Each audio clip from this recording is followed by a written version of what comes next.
are live. This is Incendiary on December 14th. Thank you for being here. I see we've got a couple comments already. D-Wag was here at 5 o'clock this morning telling us to go live now. Yeah, sorry, D-Wag, that's not going to happen. I see that in the chat we have Smiling Bandito, who's also on panel. Hail, Bandito. Jake is also in the chat. Long days and pleasant nights, he says. How are you, Jake? I'm doing well, man. Ready for another round. Yeah, we're going to have some debate here. I see Jay Williams is with us in the chat. We've got DG Comics. Thank you for being here. And we'll say hi as people join us. We want to say thank you to those who watch on the replay, too. Tonight, our guest is, he said, what happens when Dojo and Hojo meet on the same stream? So we're going to see what happens as we bring him on to have a rousing debate. You saw that tonight's topic is, does horror belong in comics? How are you, Hojo? Hey, man, what's going on? Glad to have you on. Thanks for being here.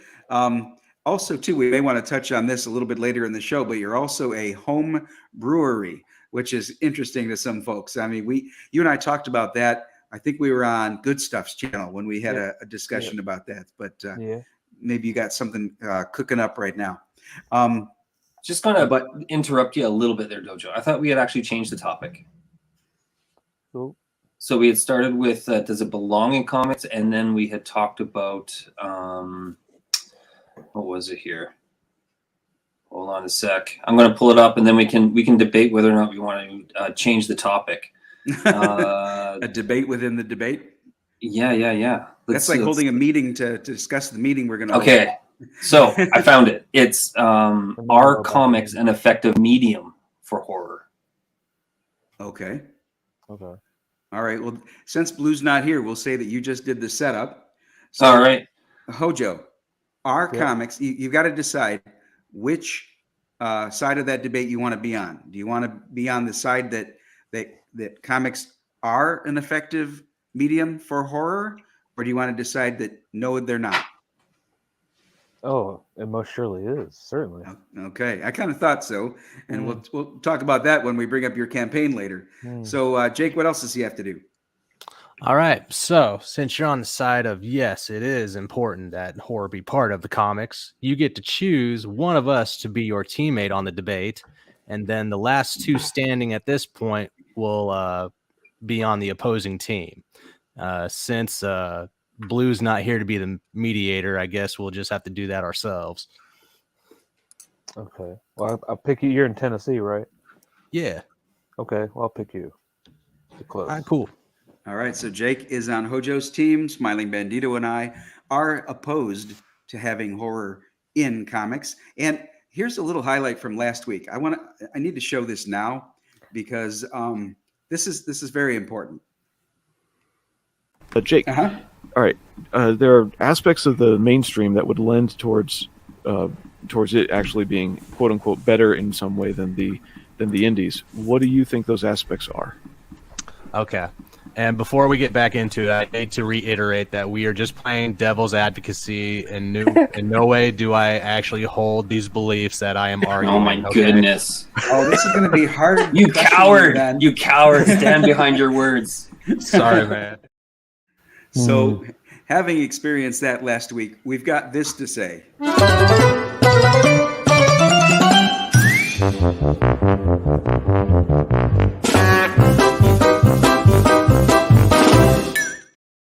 So, Bandito and I may or may not feel that horror doesn't belong, but that's the side we're going to debate. We always let our guest go first. Make sure that you know what the topic is, though, Dojo. Is it an effective medium? Oh, okay. All right. Yeah, you might have to keep reminding me of that. Oh, my goodness. Jake, you want to switch teams? I mean, I'm good for whatever, man. But since Hojo picked me, I will respect his decision. But if he chooses otherwise through the debate, we'll see. All right. Do I think it's an effective medium? I think so. I mean, you can get some rich stories out of that. I mean, just looking back, I mean, you bring up EC and, you know, what that led to, you know, all the Vault of Horror stuff. And sometimes you just want to see a werewolf tear somebody's face off. Well, it's effective because it just brings you so much. Like, I mean, you can look at what they did with Dracula, the way they brought all these characters up, like the Van Helsings and the relations and stuff like that. That lasted a long time. And Werewolf by Night, those were some good stories. And you can just, I mean, you can sometimes on the old horror stuff, you could just like it was palpable, like getting ready to turn the page. Sometimes you were scared to turn the page. Well, I can understand some of that. I mean, gore effectively can be, displayed with any kind of medium visually. However, when it comes to horror, we're talking about a medium where the storyline is meant to take you in a certain direction that is meant to create anxiety and a restlessness in a person. And comic books are kind of a little bit safe. I mean, even with books, you kind of know that you have to get through 600 pages of this story. Hold on one second here.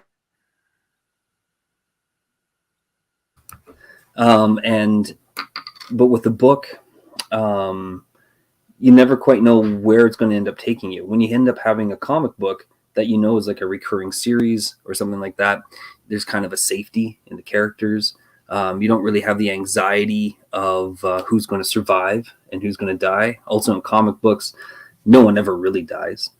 So this idea of the anxiety that can be built up in comic books, I think it isn't there when it comes to horror.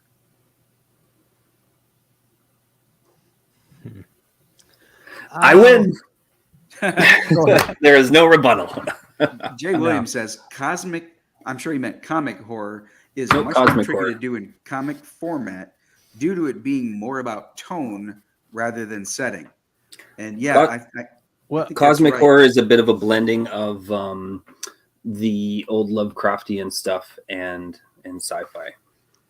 Oh, okay. Yeah. Well, the comics have like horror elements to them, though, right? Like they're nowhere near where they used to be, like in the old ones that were like, Tales from the Crypt and stuff like that. That was some scary shit, man. Right. So, I mean- back when, like in the 40s, that's when the horror ones peaked, right? Because it was just the same thing. It was a scared lady chased by some, Lovecraftian, monster mutant. And then that was it. And it just started to fade out. But I think it's not because it doesn't belong, but because it's become a lost art. Like everybody just goes straight to gore now. That's the problem. Yeah. So instead of like using the atmosphere to try and, captivate you and, send chills down your spine, like, I mean, all it is now is just like how much blood can I splatter across the wooden floor? And well, I think that's completely true, actually. But I think that kind of, means that for our side, Dojo's in mind. It actually the writer. Yeah. But the comics of that past, like The Witching Hour, House of Secrets, all of these old horror comics that DC used to put out, and then of course you have Heavy Metal had a whole bunch of horror stories that they would do, but these were best displayed in like 8-page shorts, right? And it's because they would have a premise, right, and then they would have the story, and then they would have the twist at the end.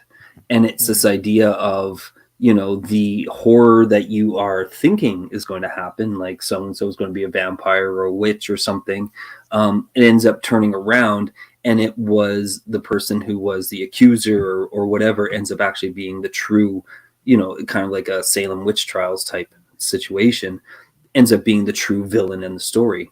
And so those stories absolutely had a place that depicted horror. However, if it peaked back then, does it still have a place in comics today? I would argue it doesn't anymore. And I'm going to touch on what Jake said as far as, now they just go to gore. In a lot of cases, the Comics Code Authority, which was in place for quite a while. It's not adhered to much at all anymore, if at all. But for a long time there, they prohibited a lot of the gore.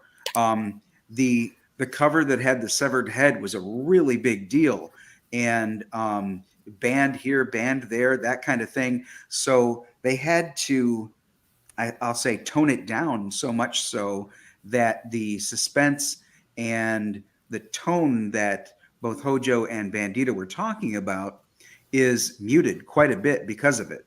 Mm. Yeah, and DG Comics right there in the comments, like psychological horror, like that's what I strive to put in this one. When you get to where like he was saying, like it's the gore, like it's nothing. I'm not doing that. I can do that. My villain's capable of that, but I use facial expressions and to where you can tell the tone of his voice and what he's saying. And and then we flash, and he's not. It's almost like Jaws, where you're not seeing the monster, like in Spielberg doing Jurassic Park, where he slowly builds up the T-Rex. You can do that good visually.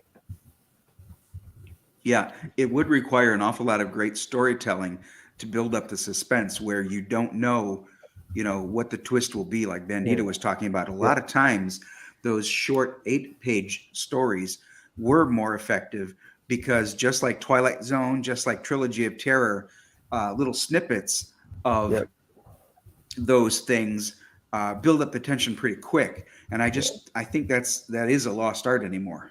Yeah, I'm a big Rod Serling fan. I have a Twilight Zone thing over towards the man cave area. Oh, okay. Like, I mean, I love the storytelling, man. Just always at the end, you're like, son of a bitch. The pig noses, they were the ones that were really, she's the beauty. Oh my God. It's crazy. I mean, it's stuff like that. I mean, you could do that visually. And, I'd like to think I found somebody that can do that, because he had never had a chance to do something like this. Well, Joe Hill, he came out with Lock and Key, and it's been turned into a Netflix series. And if you go back and actually look at the pages of Lock and Key, you can definitely get more of an eerie sense from that than this little teeny bop.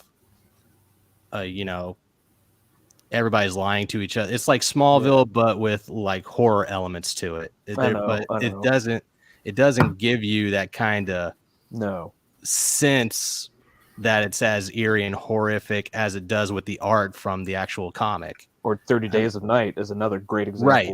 The movie can't compare to that book. Oh my God. So I read that in the snow for the first time. And I mean, even superheroes, I mean, Batman, one of his main things is using fear. And if you look at some of those old pages, I mean, some of those, Joker depictions can be kind of eerie when you get the right artist to depict it. And I mean, there's definitely a place for horror and how to scare you while you're still on the page and not just reading it in a novel or on the screen. You have to be able to condense it, just turn the coal into a diamond and then just layer it in there. When they see it, they're like, oh shit. Well, the next stage, I got to see what the hell this guy's up to. I think another thing about horror as well is that, you do get so few diamonds, right? There are, because the format for the movies anyway is that it ends up becoming a very B movie type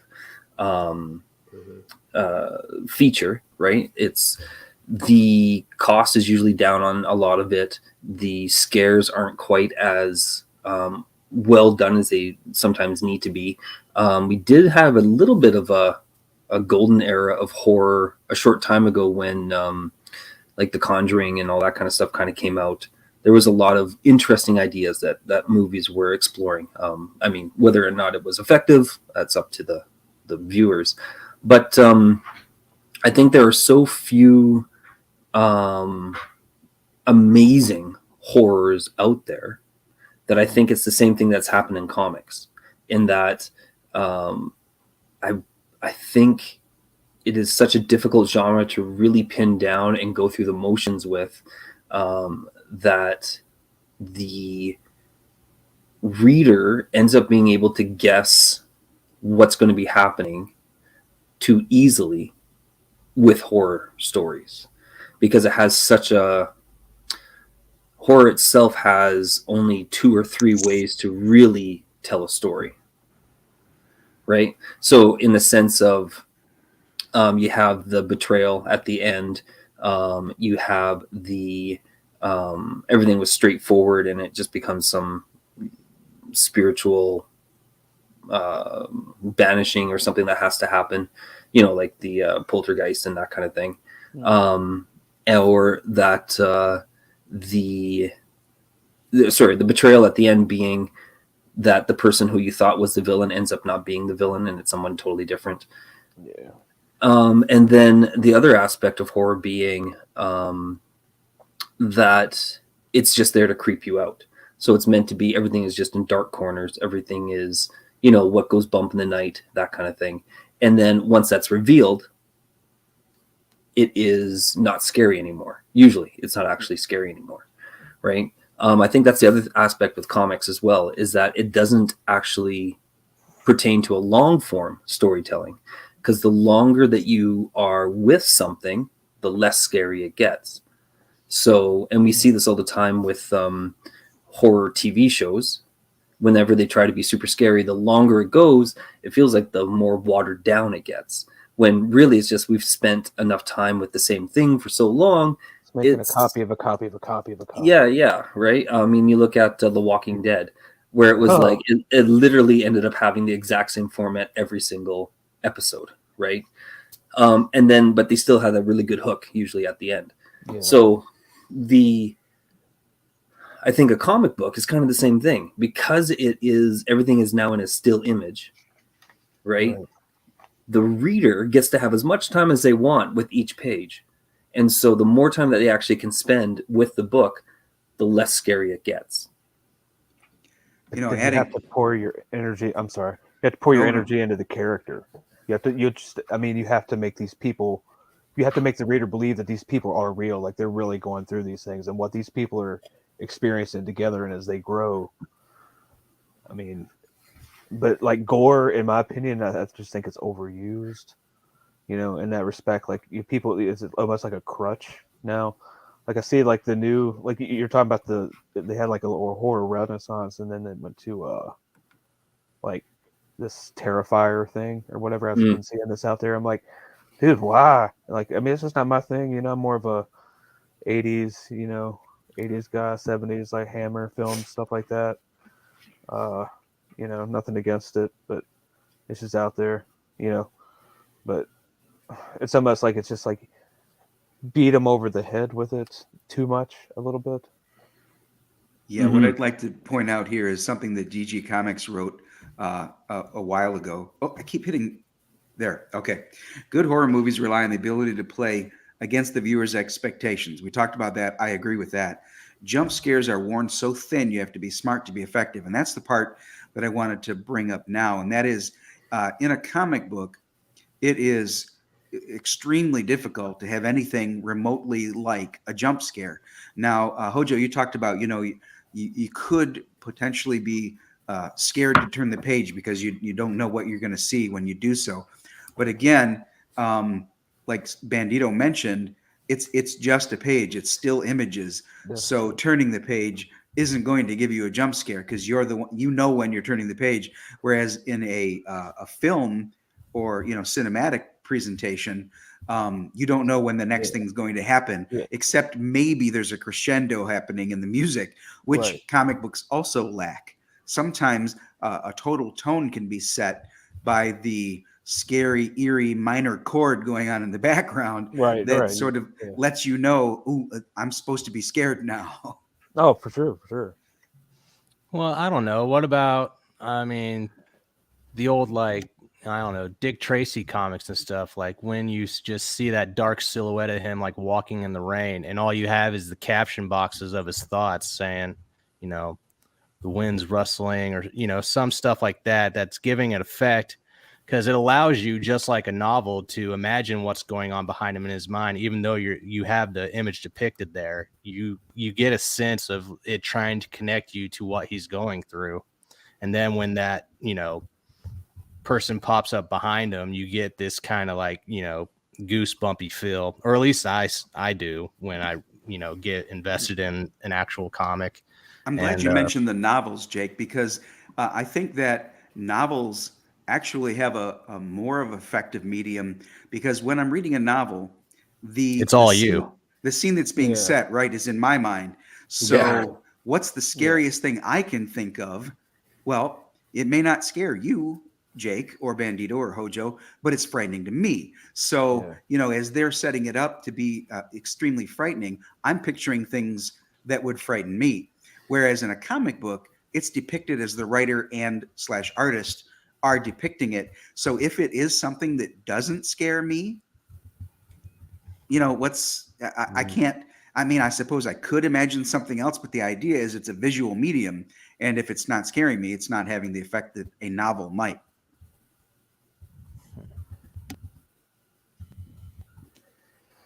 I think we're winning this one, Dojo. Everyone who's writing horror in comics is going to have to give up. Hojo, I'm sorry that we brought you on for this. but I mean, you just have to be able to balance it with dialogue, and to be able to, I mean, kind of like I wouldn't say this is like a straight up horror comic, like it's supernatural, like action mystery, but there are horror elements in it for sure.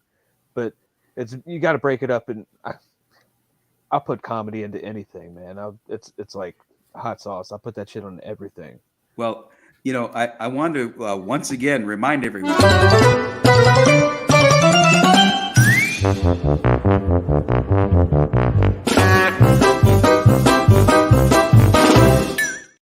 Now, the reason I'm reminding everyone of that is full transparency. I have a 100-page horror comic book that I wrote that's available on my website. So I can't go through this whole episode saying horror is no good, because that would be disingenuous of me. Go ahead and slap yourself. There are some points that I. And those who have been around long enough know that my book Black as Hell will be coming out, which is also a fantasy horror. So.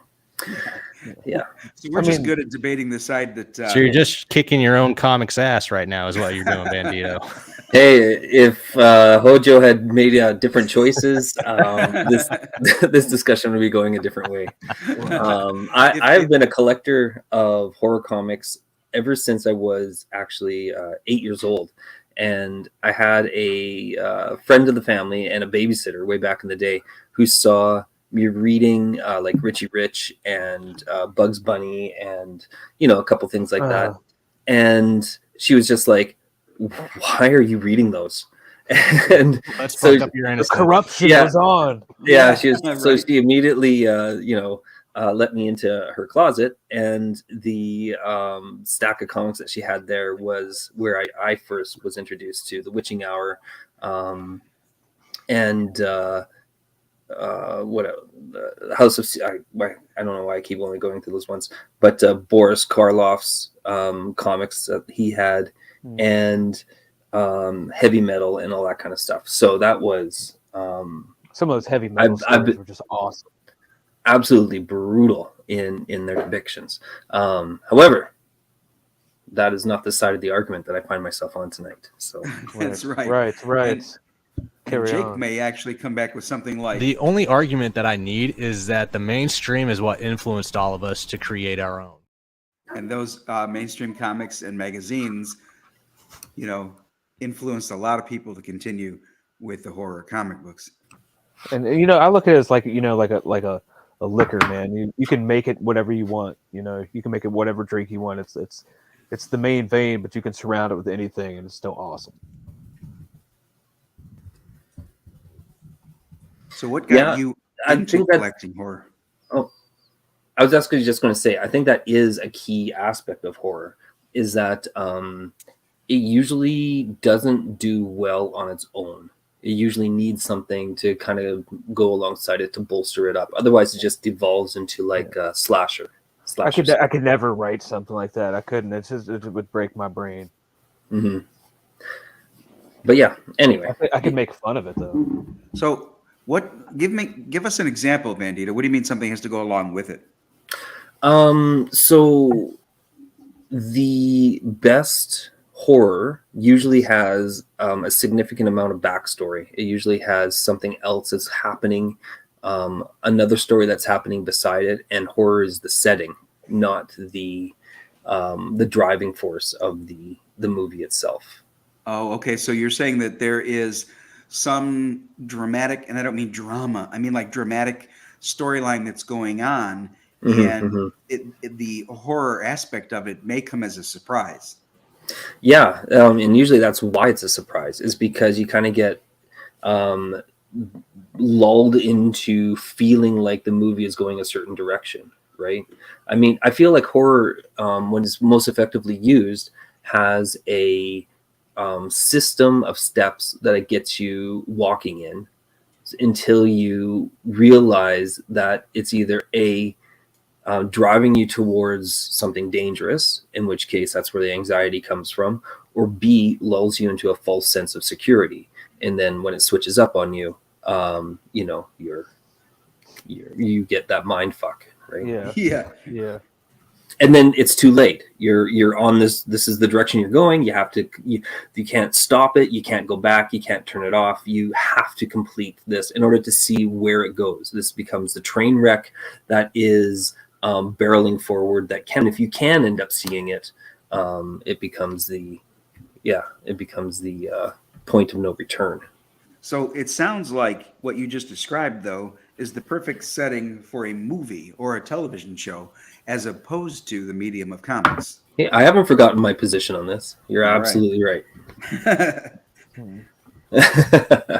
So yeah, when it comes to comics, I think it's difficult for that because for the reader, you know, the direction that a comic book ends up going, there has to be a lot of foreshadowing, usually for a good storytelling. There has to be a lot of foreshadowing in order for it to be effectively used, in order for the story to effectively have a believable twist down the road. Right. Whereas with a TV show, usually you get through it so quick that you don't question it until after the fact. With the comic book, you if a character suddenly is acting out of, if a character is acting out of character, it's usually very noticeable right away. Sure. Right. So because the reader actually gets an extra step to process everything, right?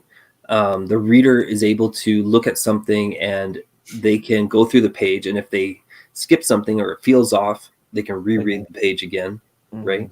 So I think it is significantly more difficult to have an effective story with comics, even more so than like a book, because with reading, we end up actually kind of skipping over stuff a lot once we kind of get into a rhythm, right? Like we don't end up skipping the story, but we end up like reading only half of each word as we're going, right?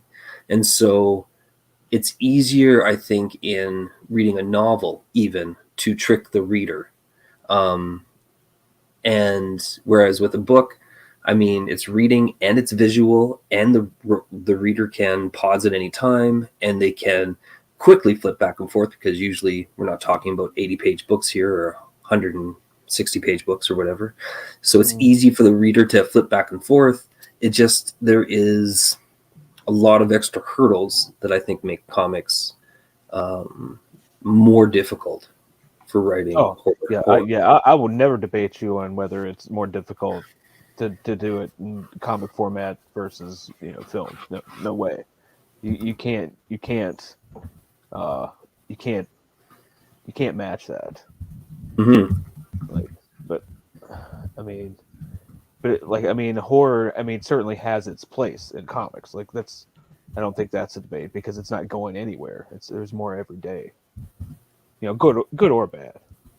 So DG has a good point here. You have to feel a connection to the character. That's what Bandito was talking about earlier. There's got to be a backstory. Like, why do you care that the character is in peril? So you've got to have a build-up to identify with the character, or that character reminds you of someone that you care about, kind of thing. And then Jay Williams disagreed with me and said jump scares can be effective in comics. So, oh my. Yeah, right. Let's see. He goes on to say, it's true though. Cinematic jump scare is more frightening. Oh, He for says real. the pacing of a movie has the advantage of music, lighting, atmosphere. 100%. Comics have a what's that? I'm just saying 100%. Yeah. Yes. Comics have a harder time replacing that. Absolutely. Pacing is helpful in comics. He's absolutely right about that. And that's an important aspect of writing horror. For sure. Yes, absolutely. Because, if you get to the reveal too quickly, as Bandito was talking about earlier, now you're not scared anymore. Now you're just looking at the denouement, which could be, 16 pages if you're not careful. So Right. pacing is very important. Absolutely. I mean, like the characters, like you were saying, like, you said, why is this person in peril? Like, or you start off like you just, I guess people use the flash forward a lot and like, oh, well, and then this person shows up and is like, oh, well, here we go. Here's how we got here to that. Or you could just start the story with asking a question and then asking another question. Then about, 3 or 4 pages, like, well, who the hell is this person? So then you start getting, you got to drip it out, man. You have to slowly bleed it out. If they care about your characters, they're going to care about what they're about to go through. And then when you start to put the pieces together, you're like, well, this really is leading somewhere. And this is just the tip of the iceberg. It's just that there's like an anticipation. And, I don't, is that horror? Is that really a horror? But I mean, it's just that feeling in your stomach when you're like, oh my God, I have to see what this person is doing. Well, that's suspense, right? And suspense is a huge part of horror and storytelling. Yeah. So, I mean, it's just an element to the bigger, to the genre. It's just That's the word I was looking for. I've been up since 4 a.m. Oh, you're good. Kids, man. Is it only 5 a.m. there? What? No, I got up at 4. Oh shit! No, I got up at 4 a.m. and it's 10:37 p.m. So, but like you're saying, suspense. Go ahead. Oh, yeah. So when it comes to suspense, I mean, that's a huge part of being able to tell a horror story. I mean, you're just leading the person down a corridor. I mean, and it's one that you built. So it very much has to do with how well the writer is with telling, the horror. And I mean, anybody, like we said, anybody can do a jump scare. Even, with comics, the page flip, easiest way to do a jump scare. I could see a zombie busting through the door like in a splash page. Yeah, Like, exactly. It's simple, but I mean, come on. But There's way more effective ways to. But there's also the art style that you choose to use. I mean, if you go for like some of those old painterly style, like science fiction magazine cover kind of paintings in artistic ways, like those pulp covers. Yes, those are fantastic, and they imprint that image into your head because it's so like lively almost. Yeah, like that's a good follow on Twitter, by the way. Like pulp covers or really? whatever. I see it all. Oh man, it's amazing. I'm gonna have to follow them. Yeah, but it's very much about the storytelling. I think comics can have just as much as a place as any novel or movie, but it has to do with how you go about it. I think in comics, a cover is important. It's vital. Well, like I brought up Batman, he's got all kinds of fear to deal with in horror. Yeah. He's got the psychological with Scarecrow and other characters like that. I mean, how freaky was that character just when he came on, the page or in the animated series, and you just saw those crooked teeth inside that, or the video tail game bag. way back in Arkham Asylum. With the my gosh, like needles. Yeah. Like that was really well done. So that image, when you first saw it, how much did it freak you out, or how much were you like, oh my God, that's awesome at the same time? I mean, right. You're going to get different feelings from these 100%. images no matter what, but you know what it's supposed to portray because of the dark, gritty background that's also presented with it. There was a time when Batman had more of a comedic element or more of like campy, and leave Adam West out of this. I was thinking of, in contrast to that though, there was a time where, as you mentioned earlier, Jake, Joker actually had an eerie feeling to him. Same with Scarecrow. even Scarface, when Neil Adams did that I was one. going to say Neil Adams. I have some of those. Yeah, I'm picturing the cover has like a castle in the background with a moon, and that cover alone sets a setting that, this is going to be an eerie tale in this issue of Batman. It's not going to be Batman in a rainbow colored, costume, being the Batman from Dimension ZYX or some silly thing. That when they go on the horror angle of Batman, I'm a much bigger fan. The silliness I never thought was good with him as a character. I remember this one Killer Croc cover where he's like coming up from a manhole or something, or you could just see his eyes or something. It's pretty, it's pretty powerful stuff. It can be. Yeah, I mean, I feel like a horror cover can. I mean, that will really that really sells the book most of the time. Yeah, it's enticing. Yeah, definitely. Now, remembering the position I'm supposed to take here. Oh, sorry. Right. Yes.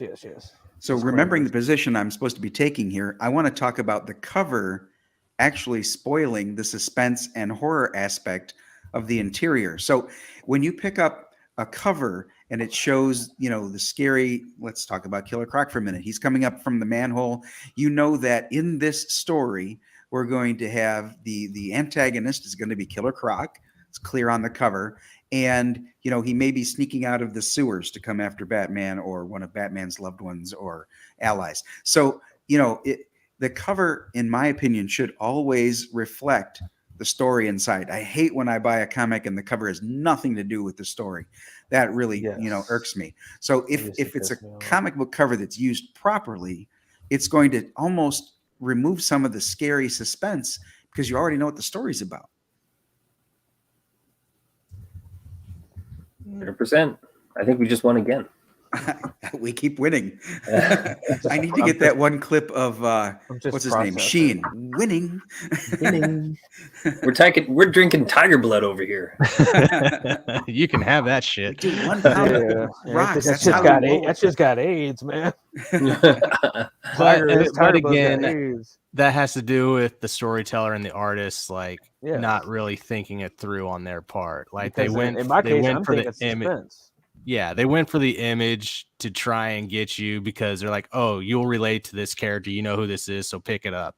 Yeah. But I mean, if you went about it a different way and just made it like a cover art of just like claw marks across like brick housing or, some sewer piping or something like that, and just had like the shadow and silhouette across it, just insinuating that there's something monstrous there, that would work way more, in my opinion.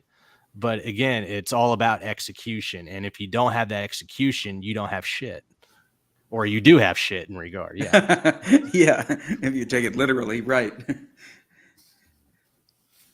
Execution's important. Yes. I mean, the art is very important. I mean, finding the right artist for the genre and for your particular story, it's hard, man. It's hard, I think you've done so, didn't you, Hojo? Yeah, I think I nailed it on both accounts. Oh, like right there on your shelving right behind you, Hojo, Lucent. I mean, how does right there? Yeah. Do you see how that do you see how that grips you? Like you're like, this is going to freak me out a little bit, isn't it? But it's that right there. Yeah. I mean, that was pretty powerful stuff. Definitely. So it all is about how the writer wants to present it. And yes, you're going to get a lot of people that just do the beats. And those are the ones that you have to sift through to get to the good stuff. But I do wholeheartedly think that, horror can be in comics. It just, again, it's execution. I feel like I'm beating a dead horse with this. Yeah. All right. So allow me then to use this as a segue because we are at Q2 and we want to take some time to talk to Hojo about his project, the Mythicals. So I'm going to bring this up. It's a sign-up page right now, but what can you tell us about this, Hojo? Well, it's a supernatural action mystery that revolves around Level M, which is a top secret government organization comprised of creatures from myth and legend. So that's Nancy Moon, the protagonist there. Okay. Start with her. She's on her way to a job interview. And then by the end of the book, the world gets turned upside down. She gets sucked into this world and find out the monsters really are real. This black and white image with a little bit of red you have here on the right, that grips me right away. That's like, Yep. ooh, that looks like a papal lich. How Yeah. awesome is that? That's yeah, it's the same guy above that. That's some of the interior art up there Okay. above that. That's a Peter Gilmore cover down there. Oh yeah, Gilmore's great with horror. Man, Yeah. he That and decaying that's what I'm saying. flesh with the red eyes. I love it. Yeah. Yeah. I mean, that right there, that just shows like you get the right artist. He got the concept. Me and we talked for like literally like 5 minutes. He's like, I got you. I got it. I was like, all right. And he sent me like a sketch and I was like, yes. Yeah. Like I mean, it was just amazing working with that guy. So this picture on the left, is that your interior artist? Yep. His name's Thomas Tikas. He's from Greece. Oh, okay. I like when we reach out and get some creative staff from around the globe. That's pretty cool. Yeah, man. I searched high and low for people, man. Just I mean, it sifted it like like flour, dude. Just it took me forever to find the person I was just like comfortable with, both like as far as like price goes. Because if I had an unlimited budget, then obviously this thing would be awesome, way more I awesome. think than we're it all is, in that but- boat. Yeah, you know what I'm saying. But you just gotta life's hard and dig it. You make it work for you, as Joe Dirt said. Well, So like you said, this is a good selection. I think he's capturing the tone. I mean, I'm obviously only seeing, this panel here on the left and then this close up. This, I guess, would be his work too, right? yeah. I have a trailer in the works. I'm just waiting on some animation. Pedro, and everybody knows Pedro. The famous Pedro Ang, Yeah, absolutely. Yeah. Our So, Panamanian buddy. yeah. So he sent me some rough animatics. It's gonna be pretty good. I like how it transitions from like when you're looking at the actual like characters versus the antagonists. Right. You can see how like the fine lines of them like sitting in their office, and then when they actually go out into the world that they're about to meet, it starts getting gritty and grainy. Oh man, this is almost like an Office style comedy too. Like the guy in the middle, that's like the field commander. So he's like he's your typical. He's my '90s throwback. Like eventually they make fun of him, and I got like 13 Oh, issues it's Steven planned. Seagal. Yeah, so like they're like, what's up with all the pouches, bro? He's like, I don't know what you're talking about. Okay, somebody just, Jake, you just referred to Steven Seagal. I may have to kick you. Oh. It was nice being with you guys. It was nice meeting you, Hojo. This guy can actually fight. He's not Steven Seagal. Okay, good.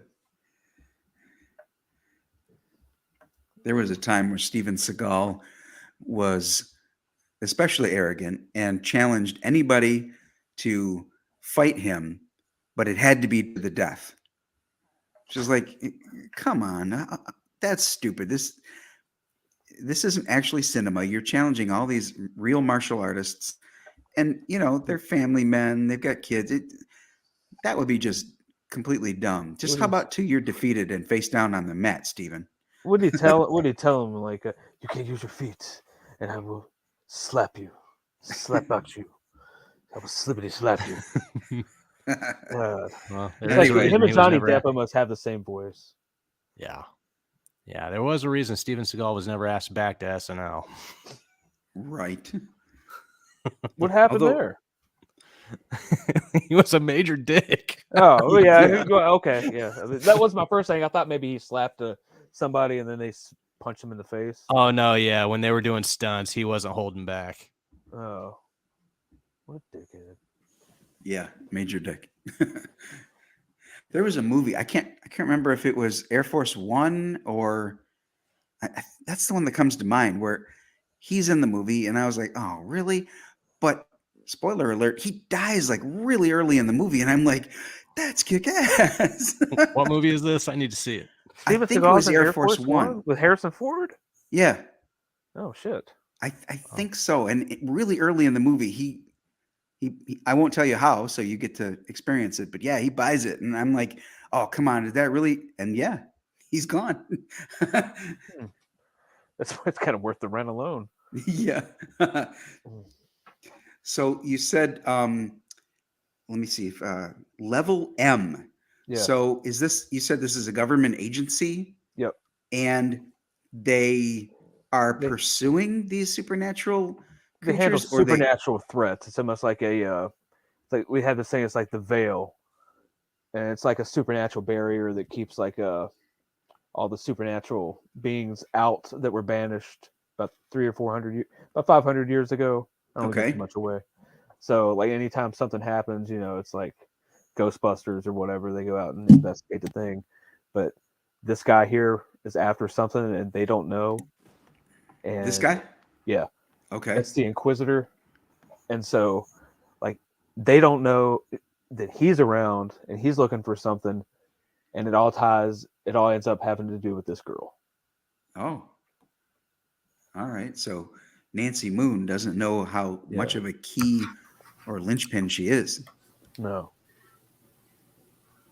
And she and I got that name like I said, like I'm a child of the 80s, so like it was Freddy Krueger's, like Nancy was his antagonist or protagonist in Nightmare on Elm Street.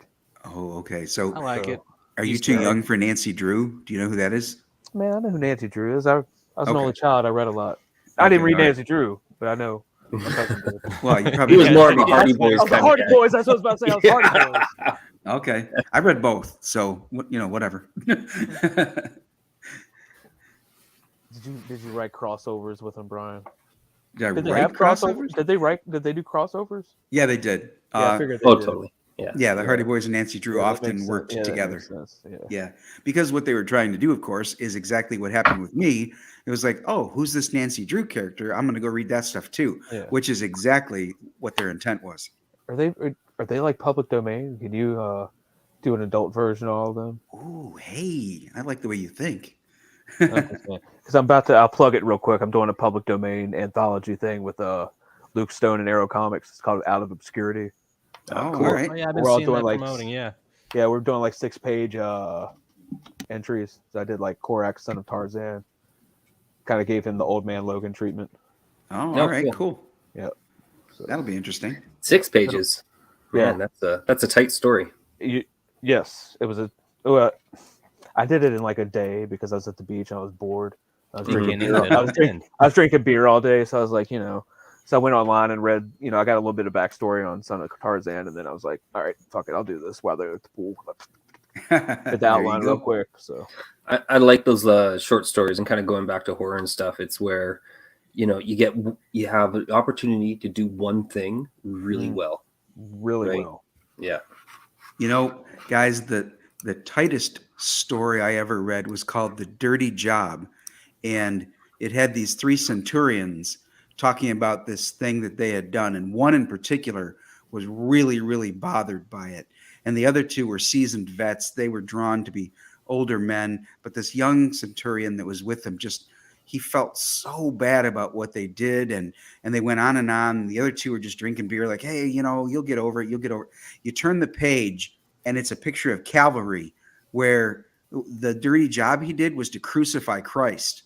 And I was like, whoa. So that was, the 2 pages of suspense. Like, what did they do? What was so horrible? And you turn the page and you see that. And that was very impactful and a very quick, tight story, just 3 pages. That's a lot of fucking emotion just for 3 pages. I know, man. Yes. It was the gamut. I mean, even now just talking about it, I'm a little touched by the impact that had when I read that. It was in one of those really huge comic books, like I forget what they're called. Somebody help me. They're like The magazines. They're even bigger than magazines. They're like the DC special. The omnibus? No. They're much larger in I know what you're height talking about, and like width. the old big the like giants? the giant magazines. Or Yes. something like that. Yeah. Yeah, and this was in that. It had Superman on the cover and a few others. And there was another story in that same book that was a quick horror story. So that Treasury edition, that's what it is, Treasury edition. Okay. That's on the wall in my man cave because of how much I loved that 3-page story. That comic has a special place on the wall just because of that. Yeah, I think I had like Marvel did some like the Hulk stuff like that. Yes, they did. I Yep. had some of those. I don't know Hulk which one fans. was first. Yeah. Doesn't really matter. I think those were based on the TV show. They both did a good job of Yeah. those Treasury editions. But they were like pulp, like almost painted covers. Yeah. All right. Well, we're at 5 minutes too, so I want to make sure we have time. If there's anything else you wanted to talk about, Hojo, about this project or any others that you have coming up. Yeah, I mean, I mentioned the O3 project, and I got this. We're launching February 24th on Michael Bancroft's channel. Oh, good choice. So yeah, look for the trailer soon. As soon as Pedro is done working his magic, All right. his tropical magic. Nice plug. Yeah, back into a Kickstarter. So when he gets done with that, I'm gonna premiere that, and if this all goes, if I can pull it off, it's gonna be pretty special. It's gonna be funny. It does look great. I've seen, this one here. We've got a little snippet of the cover. I think that's the regular cover, right? The one that would be like cover A. Yeah, that's like Dan Dahl. That looks really sharp. Oh, it's Dahl? Yeah.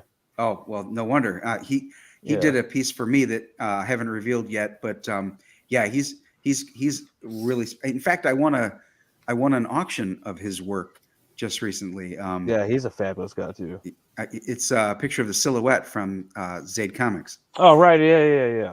And then actually, also, the colorist from that's who I used for that cover. Oh, that's how I found him. There you go. It was awesome. like Vegas Day. I can't pronounce his name. I'm sorry. This network of comic book creators is a niche within a niche, but we're also, there to support one another. And it's great to see all these crossovers of creative staff. Yeah. And then, like you mentioned, you've got the Peter Gilmore cover down here on the right.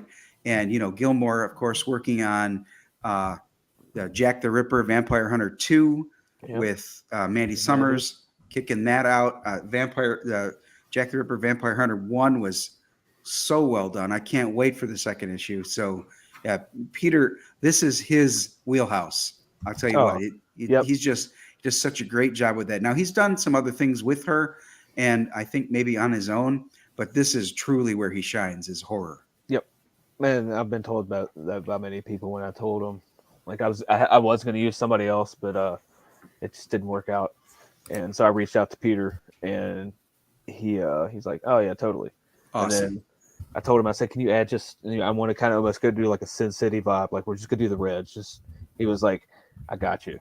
Because he said, I don't want anybody coloring my work. Oh, okay. I was just going to ask you. So he did that part too. Yeah, huh? Yeah, okay. He did the flames and added the red stuff there. And in case Indiegogo tries some shit, I have one with the blood removed. So, yeah, we'll do that. Hopefully that won't be a big enough issue that there's blood on the knife. Like, they've done it to many people over I know. Simple thing. So I feel like I only get one shot at this, so I'm gonna try to at least get a double. Right. Try to swing away, but we are at the top of the hour. I want to say thank you to those folks that were with us in the chat. Really appreciate you being a part of the show. I want to say thanks to Hojo for being our special guest. You're going to give me my final thoughts on this, aren't you? Oh, dude, I better. Yeah. Yeah. We should do that before we go to the campaigns. You got to rein me in sometimes, dude. Well, no, it's all good. Final thoughts come at the end of the show. It's all good. All right. And this was a great topic. I was a little concerned that it might be a little too light. But then once I started thinking about it, there's a lot of really cool ideas that came up that we got through, which was awesome to see. Horror has always required a surprising amount of finesse and nuance that many other typical stories and genres just don't. The writer is trying to take the reader on a journey through multiple emotions to where the reader is turned around enough that the ending comes out as almost a complete betrayal of one's understanding of the world or the emotions they invested. Now, when it comes to generating anxiety, confusion, suspense, and believable twists, the writer's ability to drive the reader to the edge of a cliff, they have already chosen the road and the turns that remind the reader they are not in control. Because ultimately, this is what we are really craving. A story that tells us it doesn't matter how tight our grip is on the steering wheel of reality. The story is going the direction it has chosen, and the reader begins to feel like an unwilling participant. And when it comes to horror, no matter what ambition the writer may have for their world, they're there to do one job exceedingly well. Unlike writing a comedy, you get a few chuckles and people will say it was kind of funny and maybe even charming. With horror, You either hit the mark or you don't. For those that are attempting to stretch their skills in the genre, you are creating that moment that chills, makes the reader shy away from turning the next page. And the true victory comes when the reader has to turn on all the lights, find that kind of funny, maybe even charming movie afterwards to dispel the sense of dread you crafted around them. And with anything, horror is able to be displayed in every single medium. It has been as true since they were painting on stone walls as it is now for any of the CG that we have. Every single medium can absolutely bring this sense of dread that goes back to a prehistoric instinct within us. And as long as we have gifted writers that are bringing that out, we're going to find that even though it's difficult, we're still going to find those diamonds that are out there that just become a part of the mythos. Even people who don't like horror are going to know them, and it's going to be a part of the underpinnings in their brain, some of the mental furniture that they have, because we are all scared of what goes bump in the dark. Indeed. Well said, sir. Yeah. I'll take to that one. So thank you for those final thoughts, Bandito. Thank you for being here this week. Jake, your contributions, although you didn't win, they were great and insightful. I was a little taken aback tonight. And again, Hojo, thank you for being here. Glad you had a chance to be on the show. And Yeah, man. hopefully Thanks for you'll having me. join us in the chat in the future. Oh, for sure. Awesome.